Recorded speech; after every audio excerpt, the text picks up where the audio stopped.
The person that we're going to start off with today, he is the king of clarity. This is what he does, and he's helped me to be able to simplify my message and try and get rid of all the minutia that I think is important that other people really don't give a crap about. They just want to put you in a box and know what you are, what you do, and then if it works for them, they'll hire you. If it doesn't, they'll know how to refer you to somebody else. And before I say any more to kind of give away his mojo, give it up for Steve Woodruff.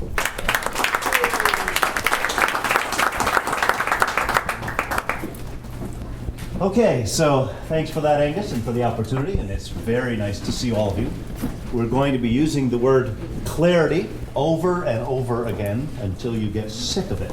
But clarity is something that's very important because, as you'll see in the next 15 minutes, it will be your biggest competitive advantage no matter what business you're in. So every one of us, no matter what you do, every day, we come up to this moment of truth where somebody says to you, "So, Neil, what do you do?" And this is our opportunity. And we're either going to get something across that people can grasp, appreciate, and remember, or we're going to blow it. Okay? And this moment of truth is not only when we meet in person, it's on your LinkedIn profile, it's on your website in the first 10 seconds, it's in every place where people touch whatever your business is. There is a 10 to 15 second window where you're either going to be clear or we're going to be forgotten. What we're going to do in the next 10 minutes, 15 minutes is figure out how to be clear. So here's nirvana. And when I use the word referral-ready means I can get my message across so simply and compellingly to Todd that he can turn around a day later and talk to Philip and tell Philip what I do. That's referral-ready. Now, it's one thing, it's hard enough to make my message understandable to Todd. But if Todd can take it like this baton, which says referral ready, and then hand my message to Philip, what have I accomplished? I have accomplished exposure for my business to one person and that person's network. Now that's a powerful way to do business. Are referrals important? Well, you can Google it and find out why. We don't have time to go through all these stats, but you can glance at them. And the bottom line is that for most of our businesses, referrals are the most crucial source of new business. That's just the way it is. But how many companies that you know have a referral strategy? We have a marketing strategy, advertising strategy, social media strategy. What about a referral strategy? If referrals are really the essence of new business development, what are we doing about it? My passion is that we all become referral ready so that when we're interacting with people, they say, "Oh, I get what you do. Okay, I know who you do it for. That's cool." What we want to avoid is this interaction. Well, I back office solution for 16,000 and you just, And what that's called is opportunity lost. And think about opportunity cost. If I have a chance to get something across to Todd, and he understands me, and he can pass it along, that could lead to a 6-figure opportunity for me. But if Todd doesn't know what I do and can't remember it, I am throwing opportunity away every single day by a lack of clarity. So I see 3 elements to business clarity. And what you want to be is like this sunflower, you want to be outstanding in the field, okay? Clarity means having a clear focus. That is, what you do is so narrowly focused, you have a niche that's defined, you have a target audience that's defined, so that you know where you're going and other people know where you're going. The next part is having a clear message. You have constructed words in such a way that, like a baton, you can pass them to people and they will remember it. What's my title? What did Angus say? What am I called? King of clarity. The King of Clarity, all right? You may forget everything else that I say, but when you walk out of here, you're going to think, gee, that's the King of Clarity. There should be horns after you say that. Yes, horns and bright lights and lasers. You know. Yeah, we could do something with that baton, you know? And then the third thing you want to have is a compelling story. The reason why is that we are hardwired as people to remember stories. And you need to have a narrative, a story, that when you talk to people, they can get tuned into you, relate to you, remember you, because we remember stories. We don't remember bullet points. If I came up with a list of 20 bullet points and said, would you please memorize this so you can refer me? I don't think that would be that successful. So you've got to have a very simple message and a compelling story. Here's the reason why. We all have the same competition. And the biggest competition that each one of us has, no matter what our business is noise. Noise. Think about all the messages that are coming into our eyes and ears every day. Who wants to venture a guess what the average American now is spending as far as time in front of a screen each day? And it's scary because it's actually up an entire hour in 1 year. Whoa. How much time do you think? Guess, quick. 8 hours. 8 hours? Nope. 9? Nope. 12. 16. 10.5 hours. That's my next guess. That's a lot of competition. Average U.S. office worker, 120 emails a day. How many texts are you getting? How many news updates are you getting? We are inundated with noise, noise, noise. How many of you have watched the Grinch special at Christmas time? Noise, noise, noise. That's the reality.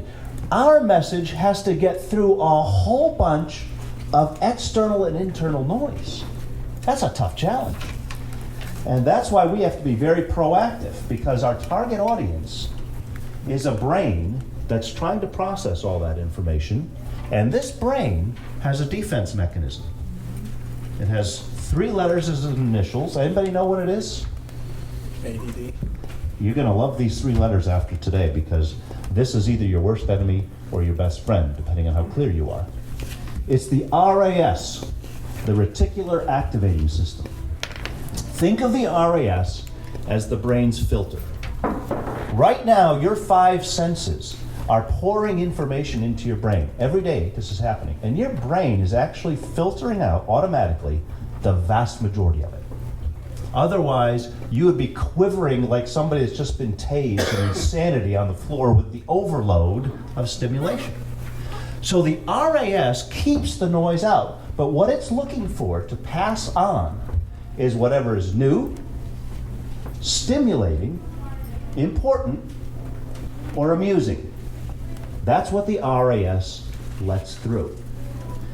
What that means is your message has to be compelling enough to get through the RAS and to rise above the noise.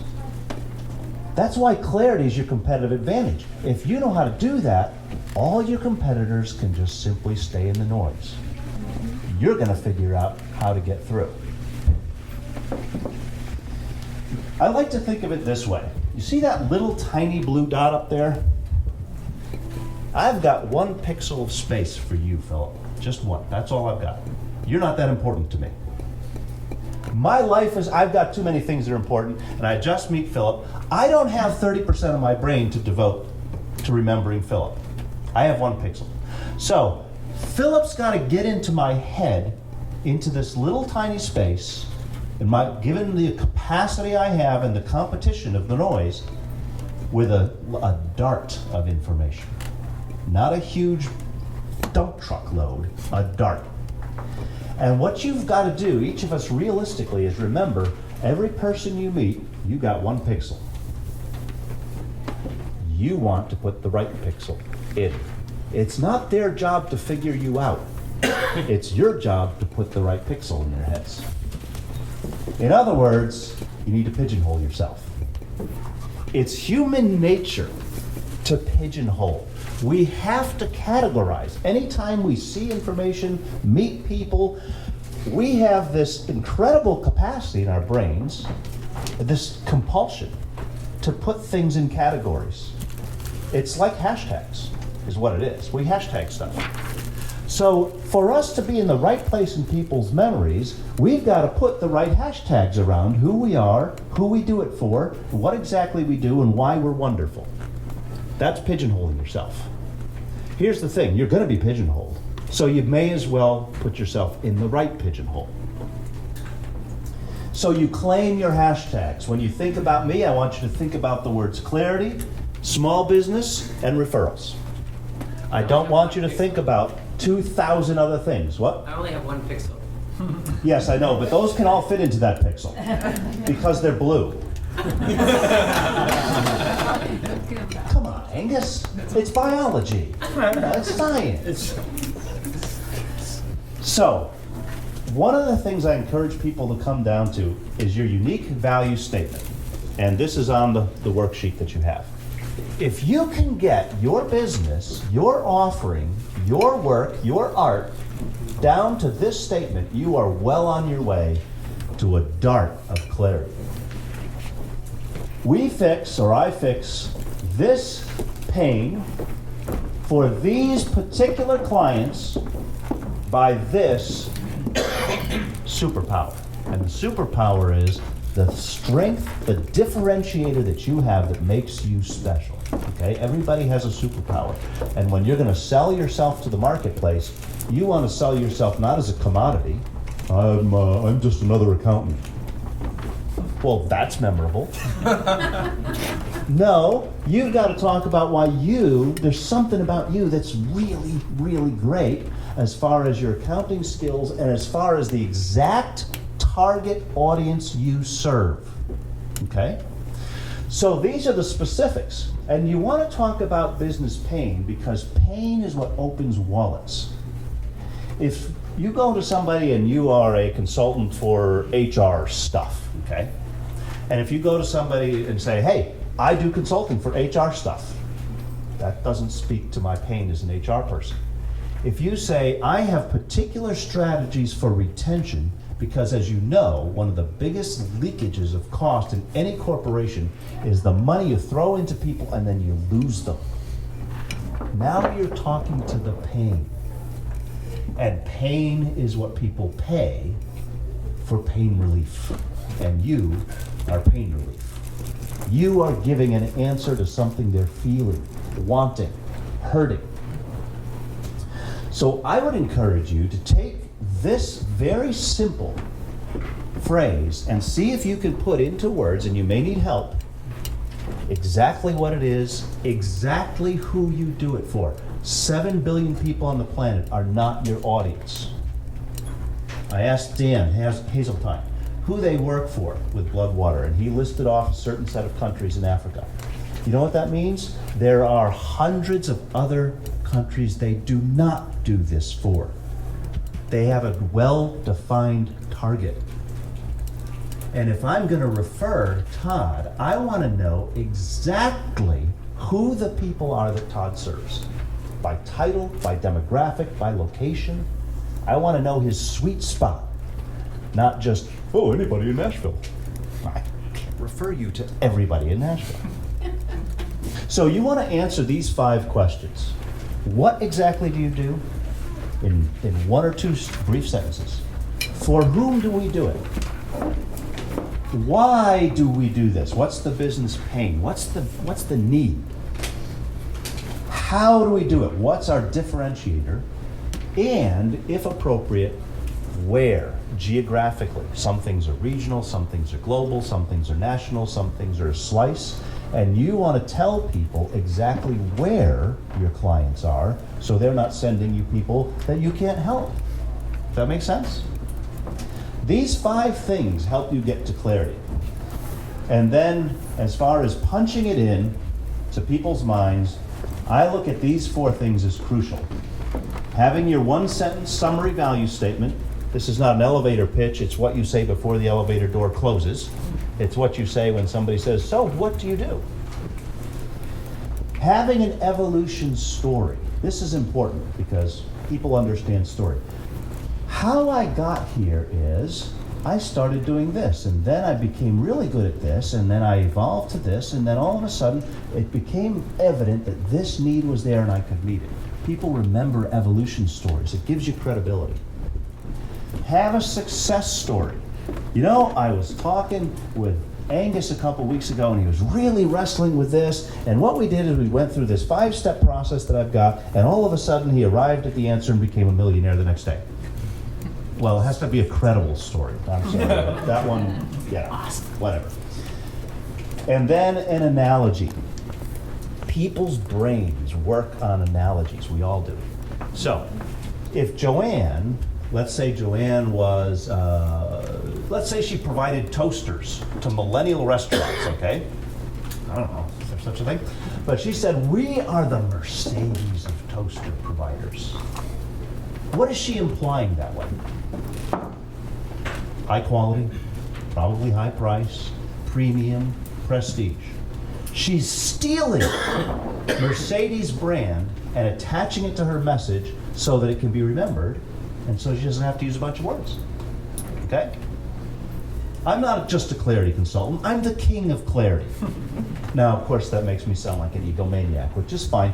But the fact is, it's memorable. It works. My mother took me to task for saying it and doing it, but I told her, look, it's marketing, Mom. This works. I know us New England boys aren't supposed to, say we're the king of something, but too bad. So your goal in clarity is to be able to have a handoff, to construct your message so that it can be moved from person to person, and you can take advantage of the power of referrals. And I'm happy to talk to you about this whole process and how it works, and happy to help you with your messages. What do we have? I know we've been running a little late, so what do we have left for time for Q&A? Anything? 3 minutes. 3 minutes Yeah, Q&A. yeah. Okay. Yeah. So who has any questions? So, Chris. if you are a visual artist, what pain are you, like, okay, so I draw portraits mainly. Right. Do I fulfill the pain of someone's vanity? Okay. Yeah, no, it's true. You're asking yourself the question, why does somebody want a portrait? Right. And why would they want a really high quality portrait?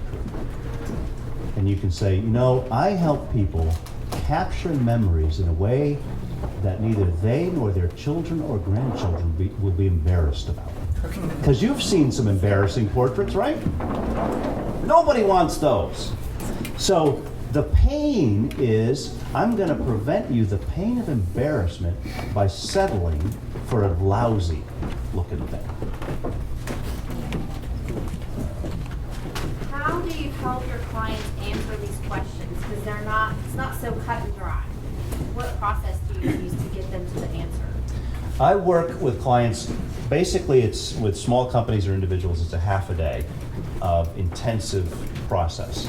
I ask a lot of questions, I pull all this information out, synthesize it, and my philosophy is, and it's on the back of my clarity card, you'll see the graphic, you can't read the label of the jar you're in. So none of us can see ourselves objectively. We're all subjective, we're all in our own forest, our own trees, and we need someone who can stand on the outside, pick us apart, and then put the message into words and spell out the right opportunity. So that's what I do. It's called a clarity session. For companies that are larger, I'll go a full day. For individuals and little companies, it's typically a half a day. How much do you charge? Okay, for small companies, individuals, typical charge is between $1,200 and $1,500. But for the people here at BizBuild, for the next 5 weeks, I've got 10 slots I can devote, and I'll do it for $500 for people in this crowd. But you have to ask for the Angus discount, so I'll know that you were here. Okay, and that'll get you a 3-hour session, and what we'll essentially end up with is that worksheet filled out for you so that you can go forward with a message that you have a lot of confidence in and that will make you referral ready.